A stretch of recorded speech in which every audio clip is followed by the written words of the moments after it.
네, 안녕하세요. 주님의 마음을 받는 중요한 시간, 주마중입니다. 요즘은 이 소통의 시대라고 하죠. 정말 중요한 소통은 하나님과의 소통일 것 같아요. 하나님과의 소통이 원활히 잘 될 수 있는 우리 모두가 되었으면 좋겠습니다. 그 하나님과의 소통을 잘하기 위하여 주마중도 우리가 함께 하는 거 아닌가 생각을 합니다. 오늘 주시는 주님의 마음은요, 시편 102편 말씀입니다. 시편 102편 13절 말씀. 주께서 일어나사 시온을 긍휼히 여기시리니 지금은 그에게 은혜를 베푸실 때라 정한 기한이 다가옴이니이다. 아멘. 아멘. 한 번 더 나누겠습니다. 주께서 일어나사 시온을 긍휼히 여기시리니 지금은 그에게 은혜를 베푸실 때라 정한 기한이 다가옴이니이다. 아멘. 오늘 또 이 귀한 말씀을 새번역 버전으로 또 나누겠습니다. 주님 일어나셔서 시온을 긍휼히 여겨 주십시오. 때가 왔습니다. 시온에 은혜를 베푸실 때가 왔습니다. 아멘. 이번에는 쉬운 성경 버전입니다. 주께서 오셔서 시온에게 자비를 베풀어 주소서. 이제는 시온을 불쌍히 여겨 주실 때입니다. 아멘, 아멘. 오늘 이 귀한 말씀과 함께 보면 너무 좋은 책이 있어서 같이 나누길 원합니다.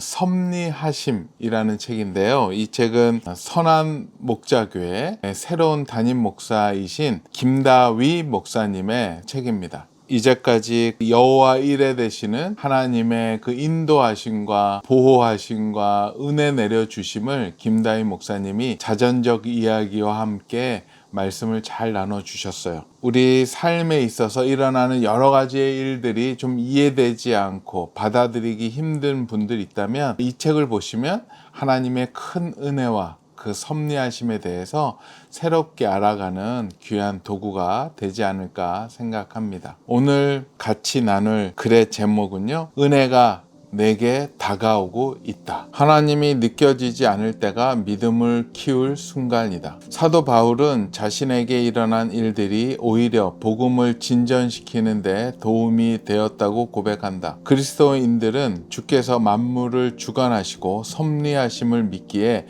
세상에서 일어나는 이해할 수 없는 사건들과 고통 속에서도 인내할 충분한 근거가 있다. 만물을 섭리하시는 주님은 각 사람에게 필요한 영혼의 계절을 알고 계신다.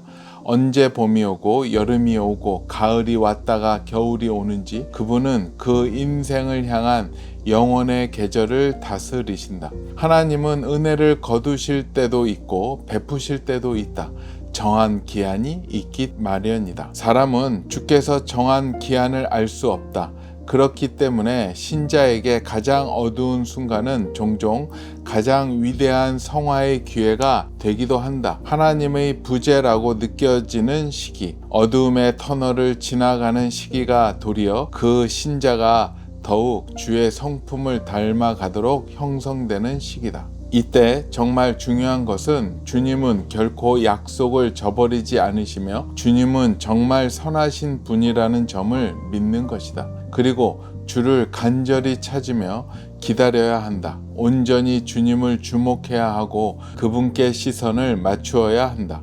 역대하 20장을 보면 모압과 암몬 자손들이 마온 사람들과 함께 연합군을 형성하여 유다를 침략했을 때 여호사밧은 자신의 힘으로 도무지 그들을 이길 수 없음을 알았다. 그때 여호사밧은 그의 눈을 주님께 향하였다. 성도가 고통의 시기를 지날 때만큼 성도의 눈과 시선이 주님께 고정되는 때는 없다. 예수님의 제자들은 인생의 폭풍우가 닥쳤을 때 그 어느 때보다 간절히 주님을 찾았다. 주님은 주무시는 줄 알았는데 그렇지 않다. 그것은 유사부재. 주님이 부재한 것은 아니지만 마치 부재한 듯이 느껴지는 상태의 시기를 통해 제자들을 더욱 주님께로 이끄시려는 그분의 지혜였다. 주님은 나사로가 죽고 그 시체가 무덤에서 썩도록 의도적으로 지체하셨고 내버려 두셨다. 그리고 정한 기한이 되었을 때 그를 다시 살리심으로써 제자들의 마음에 이전과 비교할 수 없는 견고한 믿음이 자리잡게 하셨다.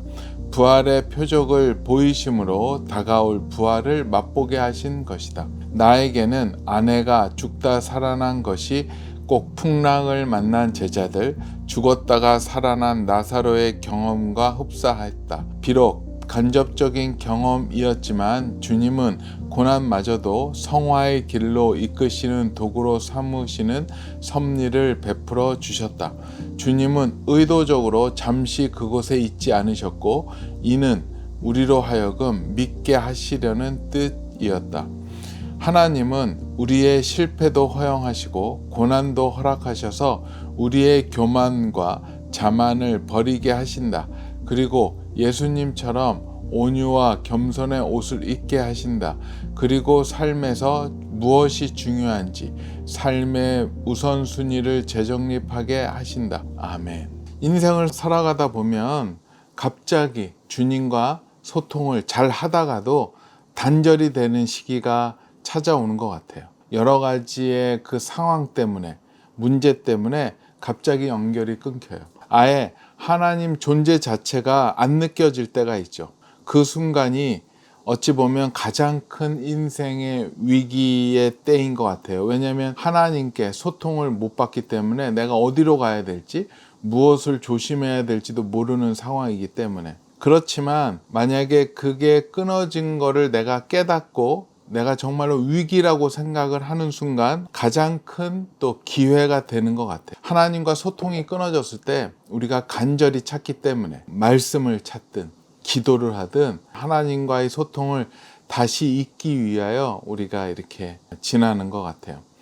주님과 연결이 끊어지는 순간, 그 순간에 잘 보내면 우리의 믿음이 더욱더 올라갈 것이고 주님을 향한 말씀과 기도로 보내기 때문에 주님을 더 깊이 알고 친해지는 시간이 되지 않을까 생각을 합니다. 저도 묵상을 했습니다. 그때의 그 시간이 생각이 나더라고요. 주님으로부터 멀리 도망갔을 때, 지금은 아니고요, 젊었을 때, 결혼하기 전의 일입니다. 예수님은 모태신앙이라 믿고 따랐지만 저에게는 온전한 신앙은 없었던 것 같아요. 그래서 주일 예배 참석을 못했던 시기가 있었습니다. 그나마 드렸던 주일에 한 번 드렸던 예배조차 주님 앞에 가지 못하면 기도를 하겠습니까? 말씀을 보겠습니까? 그냥 명목상의 크리스찬으로만 살았을 뿐이죠. 그때는 제 인생이 잘 풀리지도 못했던 것 같아요. 원하는 바는 되지도 않고 짜증만 나고 도대체 하나님은 어디 계신지, 왜 나는 도와주시지 않는지 그런 원망 가운데 있었고, 그러다 보니 사단은 그 틈을 들어와서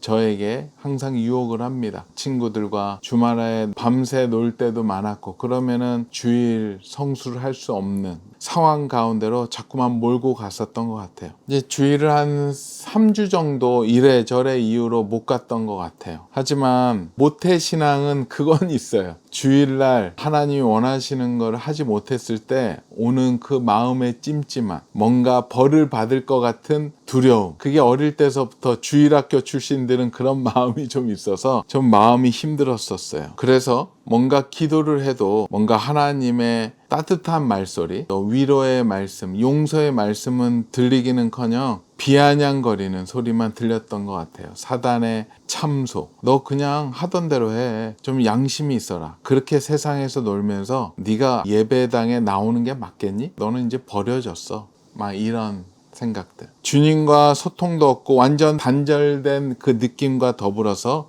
저는 점점 버림받은 것이 아닌가라는 생각이 마음속에 들어왔었던 것 같아요. 이런 말씀이 있어요. 로마서 8장 1절 2절에 이렇게 말씀해 주셨어요. 그러므로 이제 그리스도 안에 있는 자에게는 결코 정죄함이 없나니 이는 그리스도 예수 안에 있는 생명의 성령의 법이 죄와 사망의 법에서 너를 해방하였습니다. 우리가 죄를 지었다고 해서 하나님이 바로 버리시지 않습니다. 우리는 예수님 안에 있습니다. 물론 우리가 지은 죄에 대해서는 주님 앞에 나아가서 회개하는 시간은 가져야 되겠죠. 돌아서 하나님 품으로 다시 달려가는 시간은 필요하지만 그것 때문에 하나님은 우리를 절대 버리시지 않으십니다. 계속 기회를 주시고 기다려 주실 것이라고 저는 확신합니다. 저도 그런 과정을 겪으면서 왔습니다.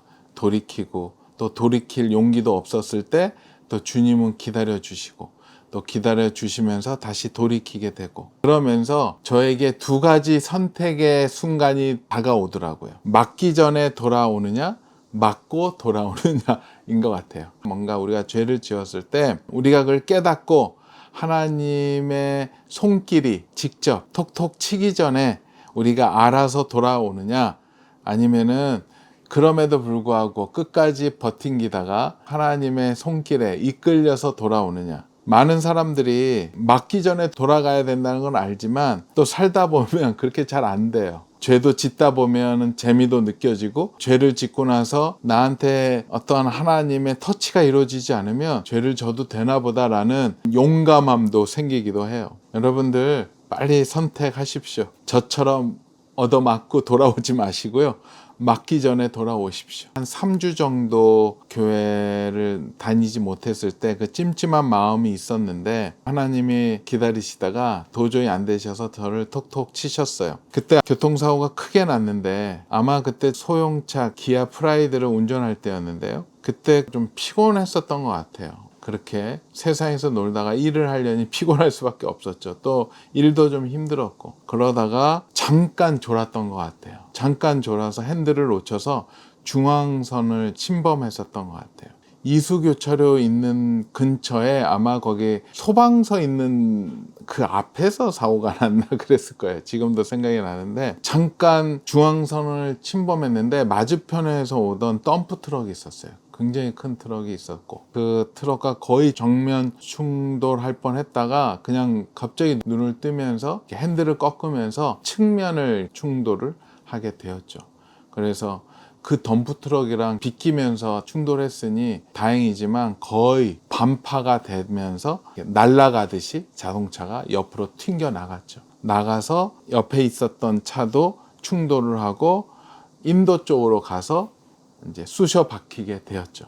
박았던 운전석 쪽 앞쪽은 거의 날아갔고 굉장히 힘들었죠. 교통사고 나면 정말로 하얘집니다. 기억이 안 나더라고요. 저도 나중에서야 기억이 났어요.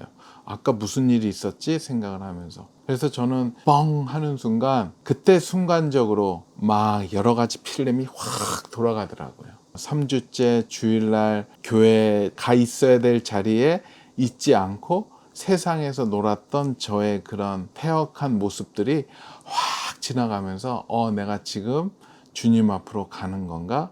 내가 이대로 가면은 괜찮은 건가? 뭐 여러 생각이 교차하면서 빵빵하면서 소리가 들려오는데, 사람들이 와가지고 저를 차에서 막 이렇게 문짝을 뜯어내면서 구해주는 때가 이제 기억이 나더라고요. 그렇게 해서 저를 빼내 주셨고, 괜찮냐고 사람들이 너무 좋으신 분들이었죠. 막 했는데 저는 뭐 정신이 없었고, 그래서 그 인도 쪽으로 가서 그냥 멍하니 앉아 있었죠. 빼죠. 그때 이제 아마 경찰차 오고 119가 이제 아마 도착하는 그 사이에, 그때 아마 저녁 때였을 거예요. 그래서 이제 하늘을 이렇게 쳐다보는데, 그때 한동안 단절되었던 주님과의 통신이 그 순간에 연결이 되더라고요. 그때 저 마음에 왔던 마음은, 친구야, 사랑한다. 나는 네가 보고 싶다. 그런 마음이 저한테 다가왔고, 그게 들어오면서 그냥 눈물이 팡 터졌어요. 울었습니다. 근데 옆에서 그때 이제 있었던 분들이 다른 걸 보다가 저는 이렇게 앉혀놨는데 갑자기 우니까 막 달려오는 거예요. 어디 다쳤는지 어디 찔렸는지. 그래서 멍 우는데 모르겠어요. 저는 괜찮다고 그러면서 계속 울었어요. 그때의 눈물 지금도 기억이 납니다.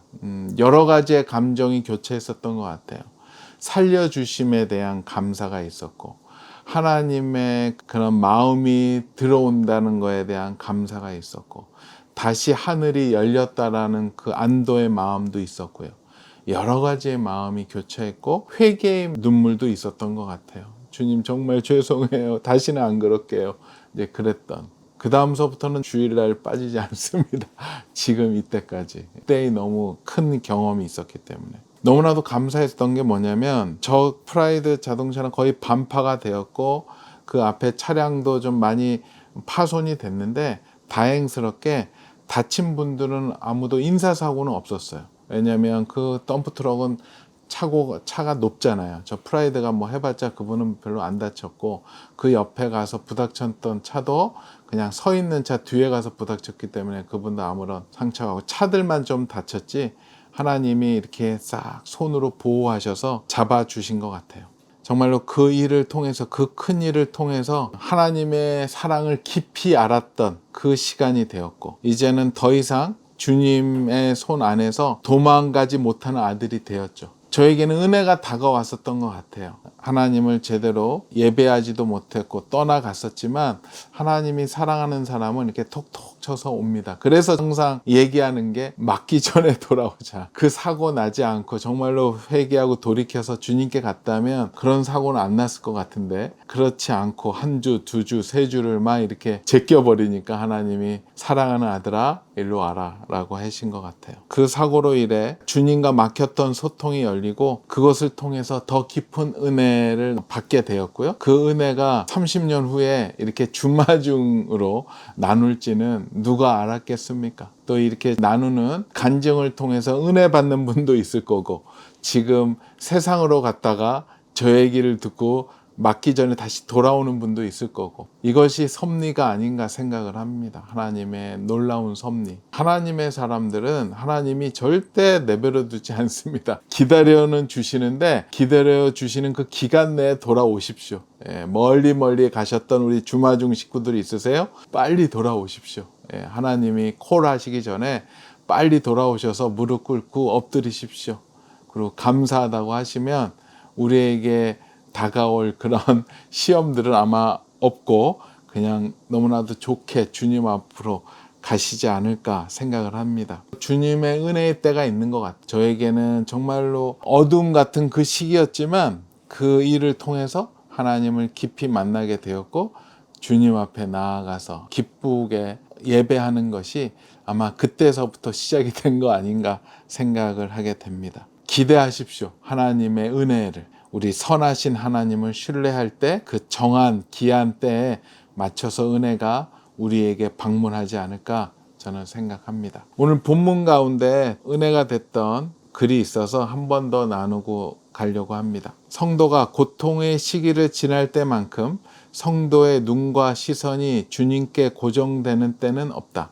예수님의 제자들은 인생의 폭풍우가 닥쳤을 때 그 어느 때보다 간절히 주님을 찾았다. 주님은 주무시는 줄 알았는데 그렇지 않았다. 그것은 유사부재. 주님이 부재한 것은 아니지만 마치 부재한 듯이 느껴지는 상태의 시기를 통해 제자들을 더욱 주님께로 이끄시려는 그분의 지혜였다. 주님은 나사로가 죽고 그 시체가 무덤에서 썩도록 의도적으로 지체하셨고 내버려 두셨다. 그리고 정한 기한이 되었을 때 그를 다시 살림으로써 제자들의 마음에 이전과 비교할 수 없는 견고한 믿음이 자리 잡게 하셨다. 부활의 표적을 보이심으로 다가올 부활을 맛보게 하신 것이다. 아멘. 네, 오늘 말씀 한 번 더 읽고 기도하겠습니다. 주께서 일어나사 시온을 긍휼히 여기시리니 지금은 그에게 은혜를 베푸실 때라. 정한 기한이 다가옴이니이다. 아멘. 같이 기도하겠습니다. 주님 감사합니다. 주님 감사합니다. 그렇습니다. 주님의 그 정하신 그때에 주님의 은혜가 저에게 임합니다. 그 모든 과정을 하나님의 섭리하심이라고 저희가 이야기합니다. 주님, 저희가 지금 어렵습니까? 힘듭니까? 이럴 때일수록 주님의 음성이 듣지 못합니까? 주님 앞에 엎드리고 나아가게 허락하여 주시옵소서. 주님, 주님이 역사하여 주시옵소서. 주님께서 만져주시고 주님께서 인도하여 주시고 깨닫게 허락하여 주시옵소서. 감사하오며 거룩하신 예수 그리스도 이름으로 기도합니다. 아멘. 아멘. 그래요. 다시 한번 외칩니다. 선하신 주님을 기대하면서 주님의 은혜를 기다리는 우리 모두가 되었으면 좋겠습니다. 오늘도 블레싱.